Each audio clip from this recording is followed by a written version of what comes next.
এখন orbit mechanism নিয়ে সংক্ষেপে বলা যায়।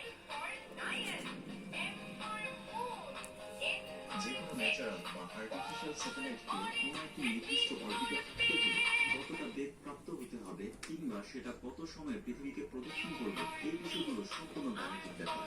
যেমন স্যাটেলাইটের বেগের সূত্র হচ্ছে এটি, পর্যায়কালের সূত্র হচ্ছে এটি।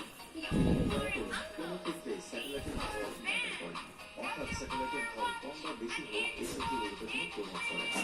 তাছাড়া কোনো একটি স্যাটেলাইট এক অরবিট থেকে অন্য অরবিটে যেতে হলে কোন পজিশন থেকে কতটা এনার্জি বুস্ট আপ করতে হবে, এইগুলো সম্পূর্ণ গাণিতিক বিষয়। এই ক্ষেত্রে ক্যাপলারের কক্ষপথে যে তিনটি সূত্র রয়েছে তার প্রতি সবচেয়ে বেশি হবে, এবং যেই পজিশনে পৃথিবী এবং স্যাটেলাইটের দূরত্ব সবচেয়ে বেশি হবে সেই পজিশনে বেগ সবচেয়ে কম হবে। কোনো একটি স্যাটেলাইট পৃথিবী থেকে যত দূরে থাকবে সেটির অরবিটও তত বড় হবে এবং সেই স্যাটেলাইটের স্পিডও তুলনামূলক কম হবে। এখন মনে করুন